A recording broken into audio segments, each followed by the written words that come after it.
বঙ্গবন্ধু শেখ মুজিবুর রহমান বা যার নতুন নাম আপনারা বলছেন দেবদাস চক্রবর্তী, সে বাংলার অবিসংবাদিত একটা নেতা, এটা অস্বীকার করার কোনো উপায় নেই। ৭ই মার্চ রেসকোর্স ময়দানে তার অগ্নিঝরা ভাষণ বাঙালি জাতিকে ঐক্যবদ্ধ করেছিল, সেটা অস্বীকার করার কোনো উপায় নেই।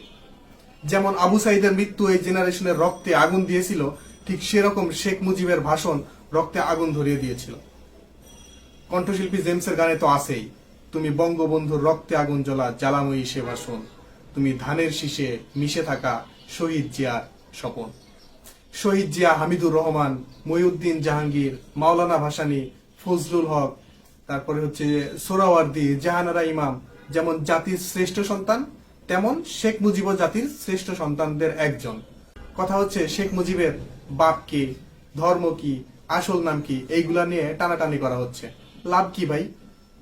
আবার বলা হচ্ছে জয় নাকি স্টেপসন। মানে এইসব কথা বলে লাভ কি ভাই? এইসব কথা বলে কি মুক্তিযুদ্ধের সময় শেখ মুজিবের অবদানকে ছোট করা যাবে? কোনোভাবেই ছোট করা যাবে না। ওকে, মুক্তিযুদ্ধের চলাকালীন সময়ে শেখ মুজিবের জেলে যাওয়া নিয়ে প্রশ্ন থাকতে পারে, পাকিস্তান সরকার থেকে যে তার পরিবারকে ভাতা দিত সেটা নিয়ে প্রশ্ন থাকতে পারে, সে একনায়কতন্ত্র বা বাকশাল কায়েম করতে চাইছিল সেটা নিয়েও প্রশ্ন থাকতে পারে। কিন্তু তার বাপ কে, ধর্ম কি, এইসব নিয়ে আসলে প্রশ্ন করা এগুলা খুবই অযৌক্তিক। এখন অনেকেই বলছে যে যার জন্মের ঠিক নাই সে জাতির শ্রেষ্ঠ সন্তান বা জাতির পিতা কিভাবে হতে পারে? শেখ মুজিব কি বলছে যে আমি জাতির পিতা? সে তো বলে নাই। শেখ মুজিবকে জাতির পিতা বানানোর চেষ্টা করছে হচ্ছে শেখ হাসিনা। তো এখানে শেখ মুজিবের কোনো দোষ নাই তো, এটা হচ্ছে সম্পূর্ণ দোষ হচ্ছে শেখ হাসিনা। আচ্ছা, ধরে নিলাম সে যদি হিন্দু হয়েই থাকে, তাহলে প্রবলেম কোথায়? হিন্দু কি জাতির শ্রেষ্ঠ সন্তানদের একজন হতে পারে না? এই আপনারাই সাম্প্রদায়িকতার কথা বলে মুখ দিয়ে ফেনা তুলে ফেলছেন, আবার আপনারাই অসাম্প্রদায়িকের নতুন চর্চা শুরু করছেন। আচ্ছা, ধরলাম শেখ মুজিব হিন্দু ছিল, নাম এফিডেভিট করে মুসলিম হয়েছে। এতে তো একজন মুসলিম হয়ে আমাদের খুশি হওয়ার কথা যে একজন মুসলিম হয়েছে, একজন হিন্দু মুসলিম হয়েছে।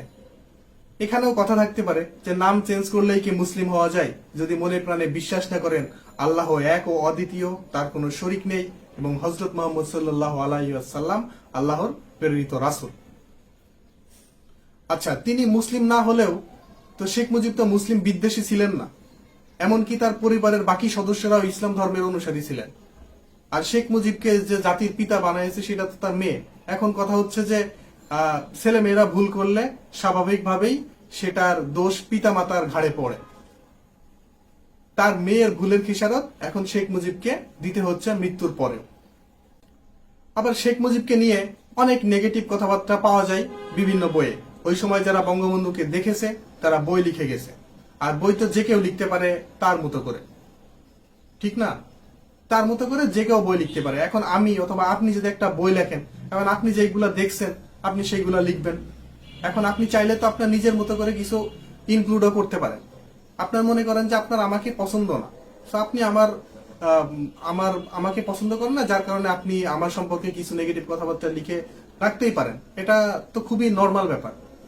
এই যেমন একটা উদাহরণ দিই, কিছুদিন আগে মানে সাকিব আল হাসানকে নিয়ে একটা মেয়ে মানে কথা বললো, অর্ধেক ইংলিশ আর অর্ধেক বাংলা মিক্সড করে, মানে একটু কেমন কেমন করে, যেটা একটু মানে অ্যাবনর্মাল মতো মনে হয়েছে আমার কাছে, আমার পার্সোনালি মতামত যেটা। তো সে কি বললো, হাই গাইজ, আমি আপনাদের সাথে কয়েকটা কথা শেয়ার করতে যাচ্ছি। এটা অনেক বড় একটা issue. On that time I was working on a hotel Sonargaon. আমি যখন সোনারগাঁওয়ে জব করতাম, I have seen that Shakib Al Hasan, cricketer, আপনাদের আইডল সাকিব আল হাসান, সে মাল্টিপল রুম বুক করতো ওই সময়, আমি নিজে দেখেছি তখন। এবং সে একজনের সাথে ওখানে ডেটে যেত, ওই বেডি সাকিবের বউ শিশির ছিল না কোনোভাবেই। সো সে মেয়েটা হচ্ছে বাংলাদেশ ক্রিকেটের একটা খুবই পরিচিত একজন মুখ। সো এইভাবে এসে অ্যাবনর্মালি একটা মেয়ে লাইভ করে কিছু বলে গেল, আর সবাই আমরা ধরে নিলাম ও সাকিব পরকিয়া করতেছে, মামা সাকিব হচ্ছে কমলা সুন্দরীর সাথে ডেট করতেছে, কয়েকটা বিভিন্ন জায়গার ছবি, রেস্টুরেন্টে বসে খাচ্ছে, একসাথে হাঁটছে। আরে ভাই, একজন ক্রিকেটার, সে হচ্ছে একটা ক্রিকেট টিমের মালিক, সো তার সাথে বিভিন্ন রকম সময় কথা হইতেই পারে। আমার বান্ধবীর সাথে আমার দেখা হইলে পারে আমি তার সাথে একটা জায়গায় বসে কফি খাইতেই পারি, এবং আমরা সেটা করি। তো এর মানে কি এই আমি আমার ওই বান্ধবীর সাথে আমি আমার কোনো অনৈতিক সম্পর্ক আছে? মানে গুজব লীগ তো আগে আমরা শুনছি গুজব লীগ ছিল, গুজব লীগের কাজ ছিল যে গুজব ছড়ানো। সেই গুজব লীগের আসলে জিনিসটা আমাদের রক্তের ভিতরে এখনো আছে, আমরা এই গুজব লীগ থেকে এখনো বের হইতে পারিনি। তো সাকিব পরকিয়া করছে এটার কোনো প্রমাণ এখন পর্যন্ত পাওয়া যায় নাই, অথবা একজন মানুষ অথবা গুটি কয়েক ব্যক্তি যে একটা মানে আর্টিকেলে কিছু জিনিস দাগাই দিল যে শেখ মুজিবের আগের নাম ছিল হচ্ছে দেবদাস চক্রবর্তী, তার বাপের নাম কেউ জানে না, একজন যাওয়া আসা করতো মেলামেশা করতো, তার নাম হচ্ছে মৃণাল কান্তি, তারপরে লুৎফুর রহমান নাকি তাকে এই করলো সেই করলো, নাম এফিডেভিট করে তাকে শেখ মুজিব করা হইলো, এইসব কথাবার্তা বললো কিছু ভিউ কামানোর জন্য। আর আমরা কি করলাম সেটা জাস্টিফাই না করেই আমরা মেতে গেলাম, ওয়াও লেজারিং লেজারিং।